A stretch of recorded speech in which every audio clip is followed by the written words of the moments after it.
Well, the interesting thing about how this market has restarted now, there was a few little blips in 2016, a bit in 2018, where people got interested. But what really changed and started to move, and particularly uranium equities in December 2020, was when the Biden administration came in, the Democrats, as an administration, made a full commitment to fully support and underpin nuclear power. Now, that's the first time the Democrat government has done that. Republicans always support nuclear power, but the Democrats never have. Now, that changed totally the dynamics and also the impetus and interest within nuclear power in the US. So, look, this is extremely exciting for us, and something I know our shareholders are very, very keen to hear about.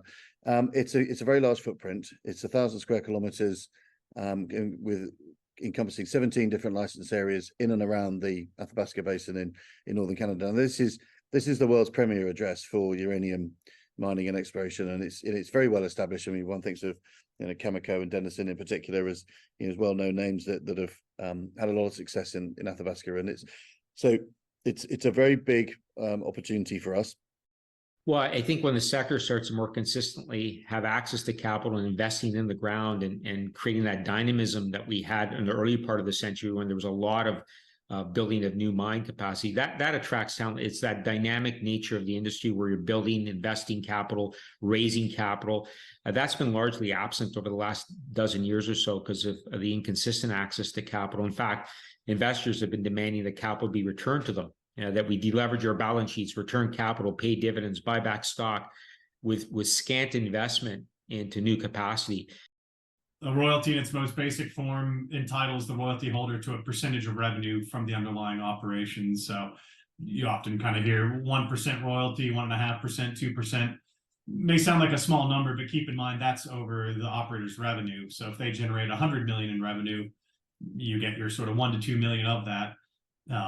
I think for all of us that have invested in mining equities, we all know that an operator may generate 100 million in revenue. That doesn't necessarily mean that they're generating a profit. So a royalty company doesn't really have that issue. It's hot. It is the hottest it has been since Fukushima. Maybe even better. I would definitely say the fundamentals are the best that they've ever been. And I've heard that from people who have been in the industry for 40 plus years, not even on the exploration side of things, but on the trading side, the uranium trading side, the market side. This is an extremely hot market, and it's really dominated by the lack of supply and increased demand. We're seeing the highest nuclear demand globally ever. If you live in Iceland, you wouldn't consider the part in Greenland that we are operating cold, but I guess in England you would. So it's, it's different where you say it. Generally, if you compare this to like Arctic Canada or Arctic Russia or something like that, this is completely different. Here, as I said earlier, you are on the same latitude as Oslo and Helsinki, so you effectively can sail in. The fjord doesn't freeze up or anything like that. You can always kind of get in and out. In terms of kind of a weather, we can operate on surface without any snow from April, May, all the way most of the time until end of the year, right?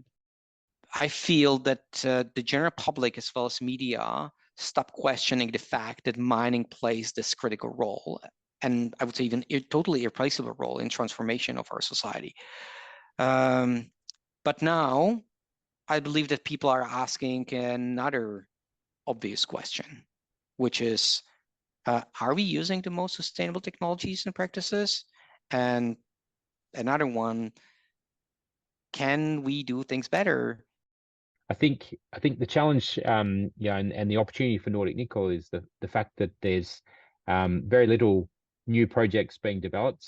There, as I mentioned before, there are only 2 nickel projects in the entire in the entirety of Europe. Both of them are in Finland. One's about 100 kilometers away, and the other one's on the other side of Finland.